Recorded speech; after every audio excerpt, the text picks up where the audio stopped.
नमस्कार, मैं डॉक्टर वंदना Tiwari, Ayurvedic medical officer Prayagraj. मैं आज आप लोगों से 5 इम्पॉर्टेंट पॉइंट्स पे बात करूँगी। चूँकि मेरा चैनल नया है इसलिए मैं अभी बेसिक पॉइंट्स ही कवर करूँगी। तो सबसे पहले बात करते हैं कि भोजन की मात्रा कितनी होनी चाहिए। तो इसके लिए हमारे आयुर्वेद के आचार्यों ने क्लियर मेंशन किया है कि अगर स्टमक का 4 भाग कर दिया जाए तो उसमें 2 भाग अन्न के लिए, 1 भाग जल के लिए और 1 भाग वातादि 200 यानी कि हवा के लिए होना चाहिए। यानी हमेशा आधा पेट खाना खाना चाहिए। और अगर कोई ज़्यादा खाना खाता है, ओवर ईटिंग करता है तो उससे क्या क्या परेशानी हो सकती है। तो इसमें सबसे पहले जो मेन परेशानी होती है तो उसको हम मेंशन करेंगे। इसमें 2 टाइप की बेसिकली प्रॉब्लम्स होती हैं। कुछ प्रॉब्लम्स ऐसी होती हैं जो तुरंत समझ में आती हैं और कुछ प्रॉब्लम्स ऐसी होती हैं जो लॉन्ग टर्म में समझ में आती हैं। तो सबसे पहले हम डिस्कस करेंगे तुरंत क्या क्या प्रॉब्लम हो सकती है। अगर कोई खाना ज़्यादा खाता है तो उसके पेट में भारीपन महसूस होना, उसको सांस लेने में कठिनाई होना, हृदय गति में अवरोध सा महसूस होना, ये सब जो है सामान्य प्रॉब्लम्स हैं और जो कि हमें तुरंत समझ में आती हैं। और कुछ प्रॉब्लम्स होती हैं जो लॉन्ग टर्म में होती हैं, जैसे ज़्यादा खाना खाने से मोटापा हो जाता है। और मोटापा जो है बहुत सारे डिजीज़ के लिए रिस्क फैक्टर होता है, जैसे कि शुगर हो गया, ब्लड प्रेशर हो गया और कार्डियक प्रॉब्लम्स हो गई। इसके अलावा जो है जॉइंट प्रॉब्लम्स हो गई और भी बहुत सारे मेटाबॉलिक डिसऑर्डर्स होते हैं जो कि मोटापे की वजह से होती हैं।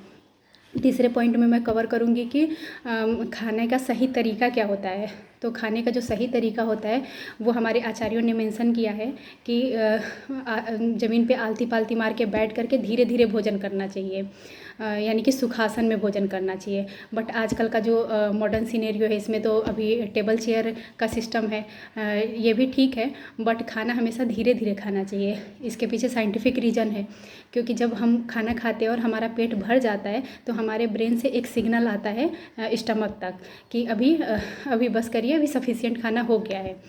लेकिन क्या होता है कि ये सिग्नल आने में करीब 20 मिनट का टाइम लगता है और हम इतने में क्या होता है कि हम लोग 20 मिनट में ओवर ईटिंग कर चुके होते हैं। जब तक हमारा ब्रेन हमारे पेट को सिग्नल भेजता तब तक हम लोग बहुत ज़्यादा खा चुके होते हैं। इसलिए खाना हमेशा धीरे धीरे खाएँ, 32 बार चबा के खाना खाएँ। इसके अलावा और चौथे पॉइंट में मैं कवर करूँगी कि जैसे सुबह का नाश्ता, दोपहर का खाना और रात के खाने के बीच बीच में भी कुछ चीज़ें खाते रहना चाहिए। तो इसका आंसर है नहीं। हम सुबह के नाश्ते प्लस दोपहर का खाना और रात में सफिशिएंट कैलोरीज ले चुके होते हैं। कोई आवश्यकता नहीं है कि बीच बीच में 2-2 3-3 घंटे पे कुछ ना कुछ खाते रहें। तो इसके अलावा हमें जो हमारा जो सुबह का मील होता है, जिसको हम ब्रेकफास्ट बोलते हैं, ये सबसे हैवी मील होना चाहिए। इससे लाइटर मील होना चाहिए आपका दोपहर का लंच और बहुत ही लाइट होना चाहिए रात का खाना। ये कहा भी जाता है कि जो आपका सुबह का जो खाना होता है वो जो राजा की तरह होना चाहिए और रात का खाना हमेशा भिखारी की तरह होना चाहिए। तो ये स्वास्थ्य के लिए बिल्कुल सही बात है। यही डाइट जो है फॉलो करना चाहिए कि सुबह का खाना हैवी रहे और रात का लाइट से लाइट रहे। और रात का खाना हर हाल में 8 बजे तक फिनिश कर लेना चाहिए, क्योंकि रात के खाने और सुबह के नाश्ते के बीच कम से कम 12 घंटे का गैप होना चाहिए, जिससे कि भोजन इजीली डाइजेस्ट हो सके। और तो इन बातों का ध्यान रखने से खाना अच्छे से पचता है और डाइजेशन से रिलेटेड प्रॉब्लम्स नहीं होती हैं। अब चौथे पॉइंट में, पाँचवें पॉइंट में मैं कवर करूँगी कि हमारे डेली डाइट्स में क्या क्या चीज़ें इंक्लूड होनी चाहिए। तो फूड के बेसिकली 5 कंपोनेंट्स होते हैं। फर्स्ट है कार्बोहाइड्रेट, सेकंड है फैट, थर्ड है प्रोटीन, फोर्थ है विटामिन्स और फिफ्थ है मिनरल्स। तो जो कार्बोहाइड्रेट होता है उसके रिच सोर्स हैं चावल और गेहूँ। और हमारे फैट के जो मेन सोर्स हैं वो है आपका घी और तेल।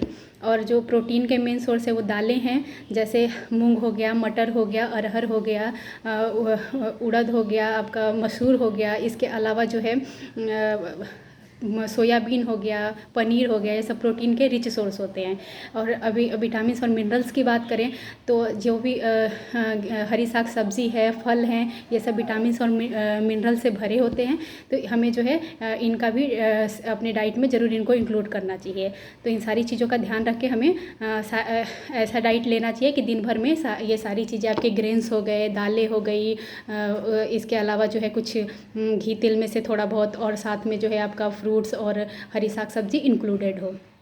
इसके अलावा जो है डेयरी प्रोडक्ट्स की बात करें तो दही तो प्रतिदिन सेवन के लिए आयुर्वेद में निषेध बताया जाता है। कभी कभार लेना सही होता है, प्रतिदिन इसका सेवन नहीं करना चाहिए क्योंकि ये अभिसंधि होता है और ऐसा माना जाता है कि जो बॉडी के जो सर्कुलेटरी चैनल्स होते हैं उनमें ब्लॉकेज करता है, तो आप ये रेगुलर खाने लायक नहीं होता है। लेकिन हाँ, दूध का सेवन डेली कर सकते हैं और दूध में लगभग सारा न्यूट्रिशन ऐसा माना जाता है कंप्लीट फूड है, बट उसमें भी कुछ चीज़ों की कमी होती है, इसलिए मैंने लगभग कहा। जैसे कि आयरन हो गया, विटामिन सी हो गया, ये ना के बराबर होते हैं दूध में। और अब जो है इसके अलावा ध्यान ये देना होता है कि डाइट जो है आप हेल्दी डाइट ही लें, कभी भी उल्टा सीधा कुछ नहीं खाएं क्योंकि बॉडी जो होता है वो काफ़ी इम्पॉर्टेंट होता है। कोई डस्टबिन नहीं है कि बाहर में जो भी मिले वो खा लिया, तो इन सब सारी बातों का ध्यान रखें। और मैंने प्रैक्टिकली फ़ील किया है कि मेरे डेली के ओपीडी में बहुत सारे पेशेंट आते हैं वो जो ओवर ईटिंग करके आते हैं। डॉक्टर साहब खाना खा लेते हैं, पेट फूल जाता है, सांस नहीं चलती है और धड़कन रुकने लगती है। तो आप लोगों के लिए यही मैसेज है कि ओवर ईटिंग बिल्कुल ना करें, आधे पेट ही खाना खाएं। और इसके अलावा जो है अगर आप इस चैनल पे नए हैं तो चैनल को सब्सक्राइब कर लीजिए, ज़्यादा से ज़्यादा लोगों के साथ शेयर करिए। और एक और इम्पॉर्टेंट पॉइंट ये है कि आप लोग जो है अगर इस चैनल अगर चाहते हैं कि आप लोग की कोई क्वेरीज़ हो और मैं वो डिस्कस करूँ तो आप लोग कमेंट बॉक्स में ज़रूर लिखिए। और जिस टॉपिक से रिलेटेड ज़्यादा क्वेरीज होगी मैं वीडियोज़ ज़रूर बनाऊँगी। Thank you.